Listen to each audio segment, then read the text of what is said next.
A friend of mine turned me on to a new behavior pattern. She called it the vulnerability hangover. Have you ever done something that later on you regret? And maybe the something that you did was years ago and you still remember it. It's still bothering you. That to me represents vulnerability hangover. And in yoga, maybe we've all done it. We've gone to a class or we've done something in our practice that just didn't make any sense and we're still thinking about it. This happened to me years ago as a teacher. I was demonstrating how not to do a pose and almost hurt myself. I still think about that. What a bad example that was as a teacher. There are many poses in yoga that you're too embarrassed to try maybe in class because you don't feel like you've got the strength or the flexibility for it. But at home, it's a perfect place to practice some of these poses, and the poses we'll be practicing is crow or crane pose. We'll begin standing. Stand tall at the top of your mat. Place your hands to your low back. Draw your elbows in toward each other and just do an easy forward bend. On the in-breath, rise up. On the exhale breath, step your feet as wide apart as the mat is. Once again, pressing your flesh at your low back. Just press down with the palms of your hands and rise up. One more time. Draw down on the exhale breath. Free your right hand. Just take it somewhere to the outside of the left leg and draw yourself toward the left leg. Place your right hand to your low back, rise up. Again, draw down just slightly. Try not to round the spine when you do this. Take your left hand somewhere to the outside of the leg and just draw your heart over toward the right side. Again, not too deep a forward fold, not too deep of a twist. Again, hands to the low back. Hug the elbows in. Keep the heart open as you free your right hand and just draw it down toward your left ankle. Take the hand back to the low back. Rise up. Just pulsing here with the breath. The exhale breath as you draw down. Left hand frees and goes to the right leg. And rise up. Step your feet hip distance apart. Step your left foot back, park your back heel, bend your right knee, reach your arms up. Exhale, take your hands down to the mat, step to downward facing dog. And in downward facing dog, bend your right knee, your left knee, just get nice movement as if walking the dog. Step your feet nice and wide apart. Free your right hand, take it somewhere to the left leg. Free your left hand, take it somewhere to the outside of the right leg. Release your left hand down. Come to a plank position.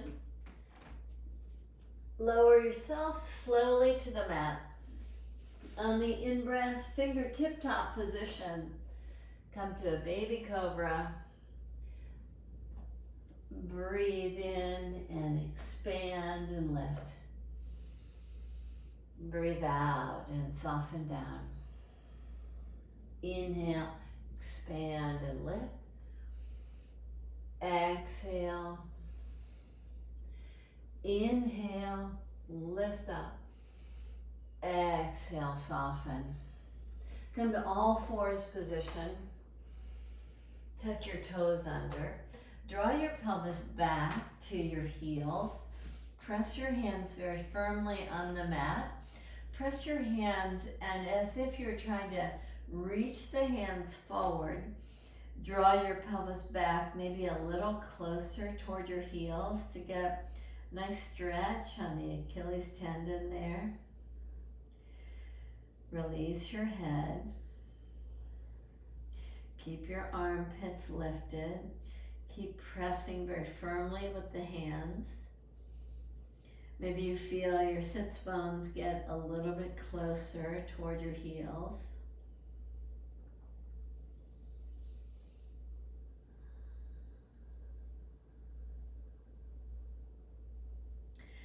Lift up to downward facing dog.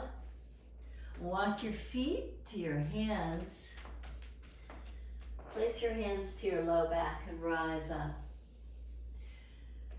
Draw your heart down toward the earth with the hands to the low back. Step your right foot back. Park your heel. Bend your left knee. Reach your arms up for Virabhadrasana number 1. And get this nice opening of the upper chest. Take the hands maybe wider apart. Take your hands down to the mat. Step back to downward facing dog. And so far you've done poses that you've done before. You're not feeling at all vulnerable, and you want to just keep that feeling with you. You know this. You've been there. You've done these poses before. Lift your heels high. Draw your heels over to the right side to stretch your left side ribs. Lift your heels again. Draw them over to the left side to stretch your right side ribs. Come back to the center position.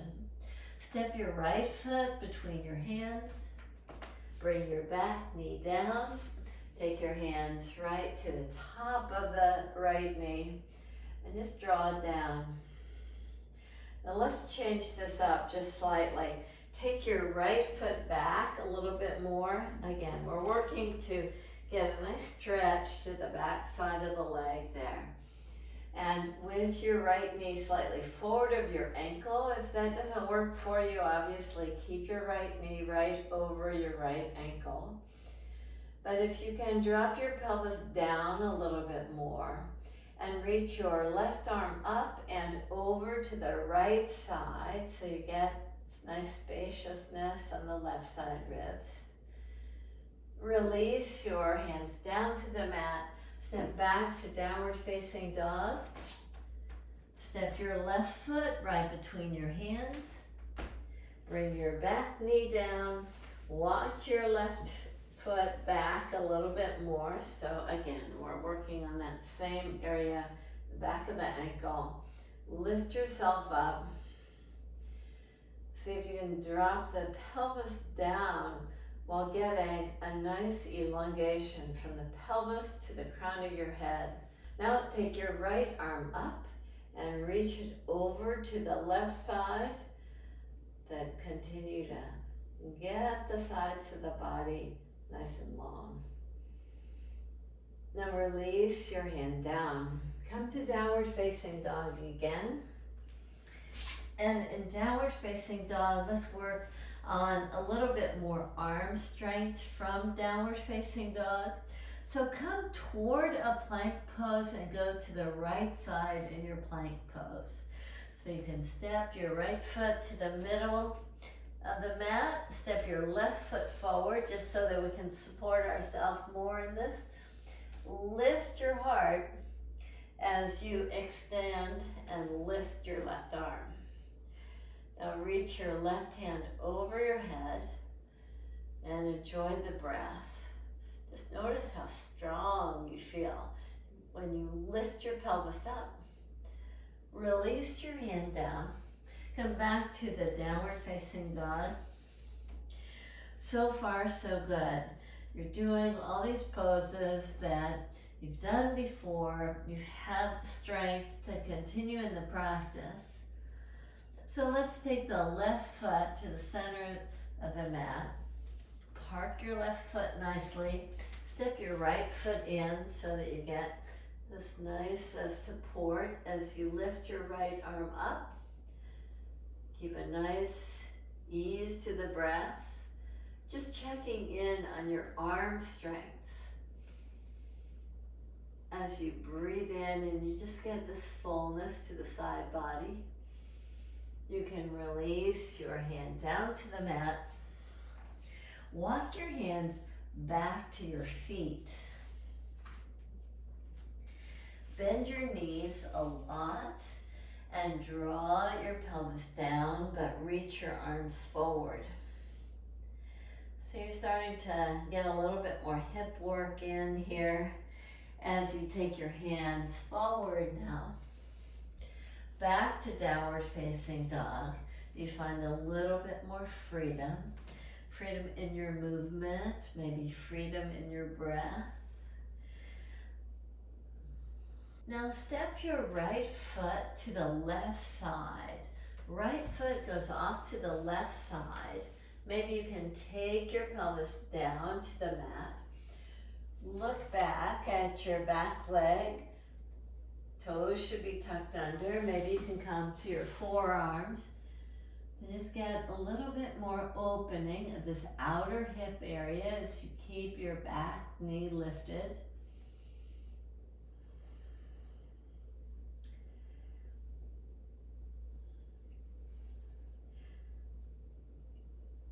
To support arm strength more, take your hands back to the mat and lift yourself back up. Let's come to the opposite side. So the left foot steps off to the right. The right leg tucks under. Keep on working the extended left leg with the right toes tucked under. And trust in your arm strength as you take your hands down to the mat. Lift up to downward facing dog. So you're doing your practice, all is going well.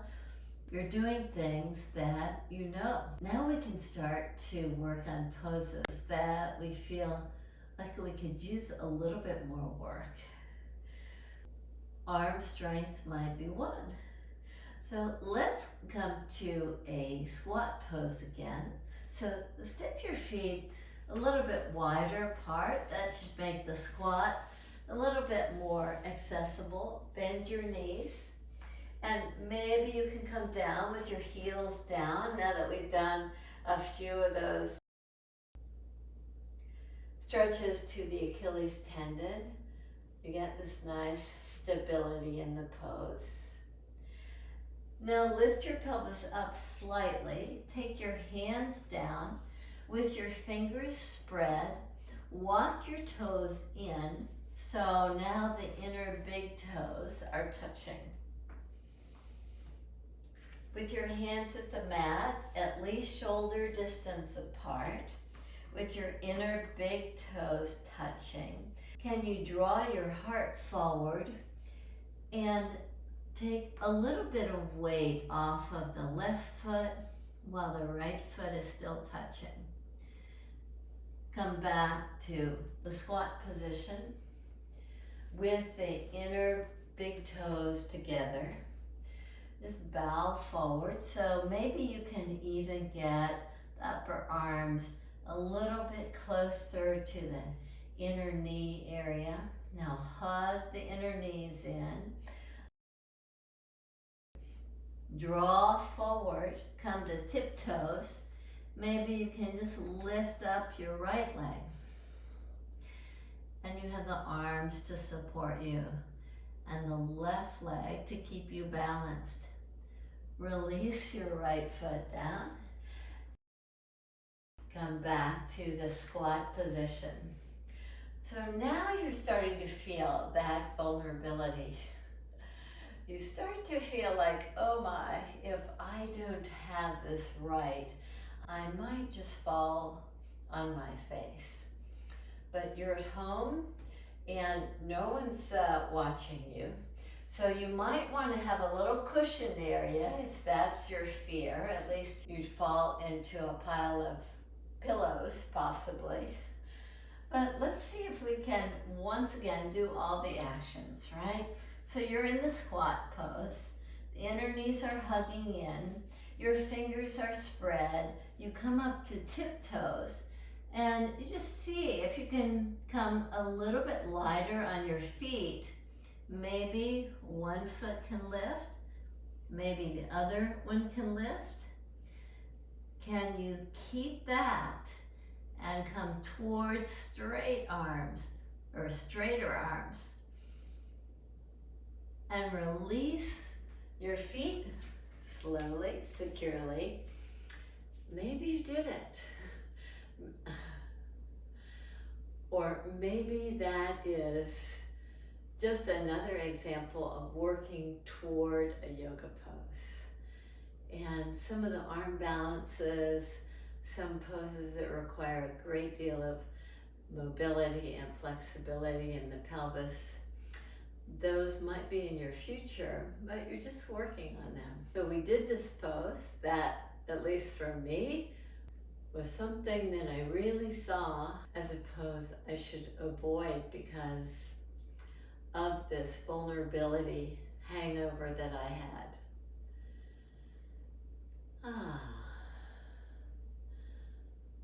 So now let's rest. So lie on your back.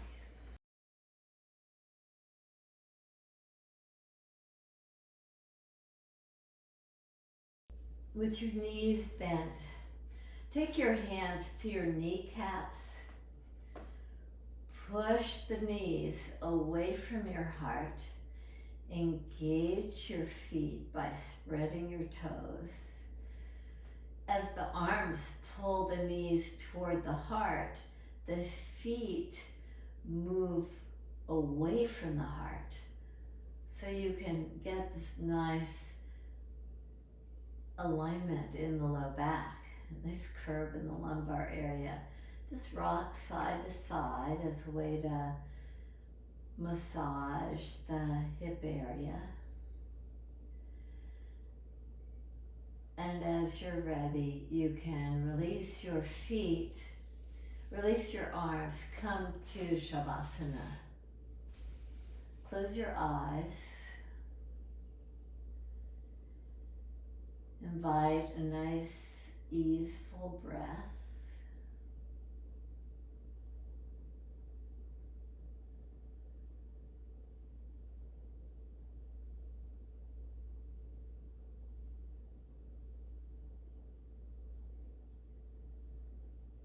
Have a softness to your facial muscles.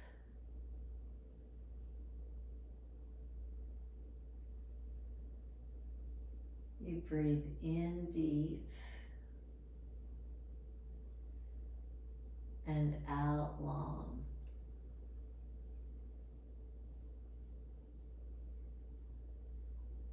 You breathe in deep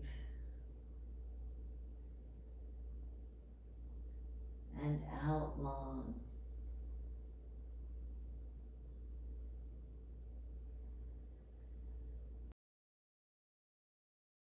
When we have these moments of vulnerability, the breath just takes us to a place of ease.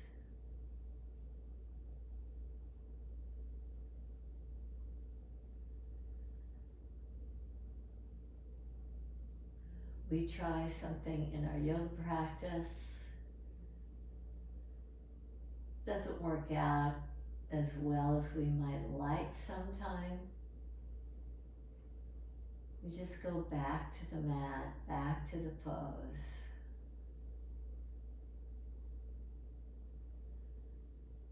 And continue to work in the practice.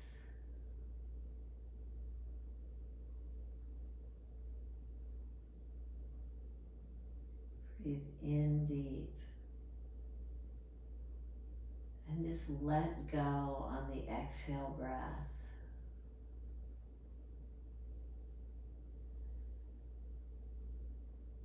And breathe very freely and naturally.